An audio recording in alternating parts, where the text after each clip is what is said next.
Welcome to the club, Gav. You've been in the job now for just over a month. How have you found the first few weeks in the role? Yeah, busy. Very, very busy on the phone, speaking to lots of people, sounding out who's available and obviously what we need to retain. But it's been really rewarding. I think we've set the foundations for what's to be a promising couple of months for the club. We need to set our stall out early and fast. So yeah, it's been really enjoyable, but extremely busy. The players are due to report back on Tuesday. What preparation will be done to ensure they're ready for the start of the season in August? Yeah, well, we've got a full program for the players. Myself and my staff have sat down, and we'll do again so tonight. Where it's going to be a very intense couple of weeks. We've obviously got to prepare them not only physically but mentally as well. We've got a bit of a footballing identity of how we want to play. We need to get that message across. So yeah, it's just about us translating on how we want to play and how we expect them to conduct themselves, not just on the pitch but off the pitch as well. So yeah, it's going to be a tough time for them, but enjoyable. It's important that we make it tough and hard because that's where we'll get our rewards. Minimum requirements, but it's imperative that we make it enjoyable for them as well. Over the summer, you've signed a good mixture of youth and experience during the close season. Is that the right blend to be successful at this level, do you feel?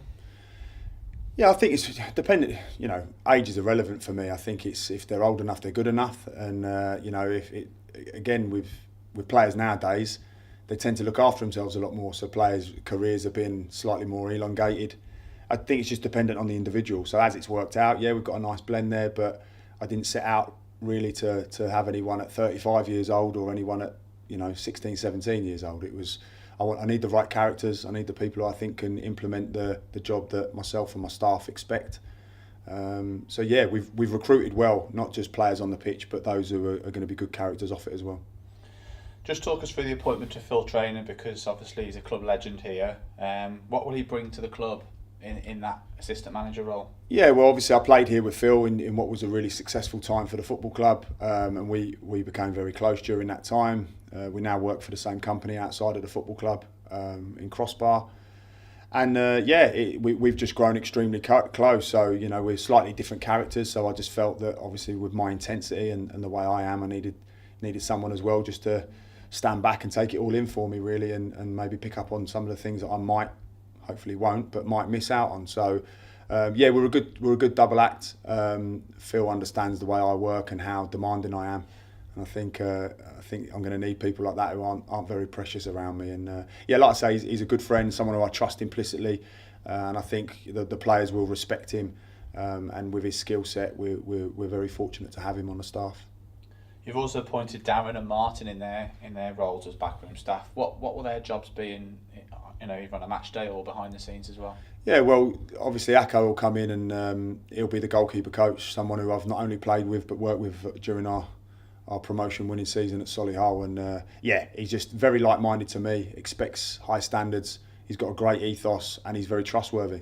He will follow me and my ideas, but also, like Phil, will challenge. So yeah, Darren's an integral part of it, one that the goalkeepers will look up to, and not just them but the players as well. So and he's someone I can trust to implement other tasks outside of his goalkeeping responsibilities. But with Martin's someone who I've only recently met, but he's he's an experienced coach. He's been all across Europe, taking part in workshops and working with players of a real high standard as well as coaches. So it's been a really rewarding time for him because he's now starting to see the benefits of that work that he's done across Europe. So he comes in highly recommended, and again we'll take it week to week with Martin. But he seems like the right character again, and I'm sure we'll build up a relationship. And again, with his skill set, he's someone who I can trust to implement some of the sessions that I want delivering.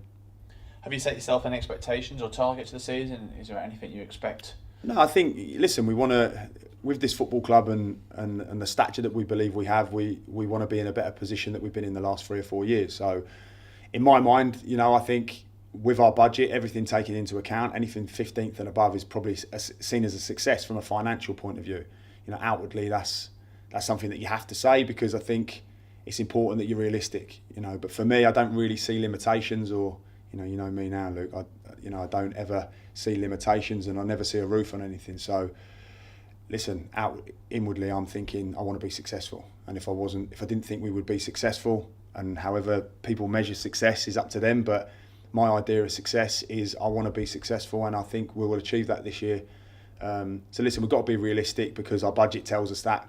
But I do believe if the community can come out and back what we're doing, like they did when I was a player here, you know, me and Phil have had numerous conversations about running out here at 2:05, and supporters were already in the ground, you know, packed out behind the goal, and you get an ovation. It was like playing in the league again. So I want to bring them times back because they used to give me goosebumps. I'm getting them talking about it now. You know, I want to bring them times back, and I don't think it's unrealistic to say that. You know, a lot of people might raise an eyebrow at that, but like I say, I don't really see any expectations on what we can do here. And listen, it's not going to come overnight, of course not. But you know, I know the people around the football club are working extremely hard. The chairman's been extremely supportive. I think I brought in people, not only staff but players as well, who will give everything.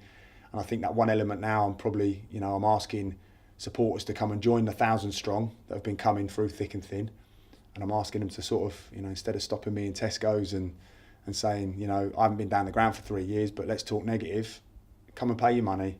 Don't shout at me from behind the dugout because I'm going to be busy concentrating on the team. But my promise to supporters is I'll be in the bar till 7 o'clock every evening, and I'm happy to speak to supporters. And you know, as long as they come along and they're supporting the club, we've all got a common goal. We all want to do well. So hopefully we'll be talking about the successes, and I'll be getting a lot of pats on the back.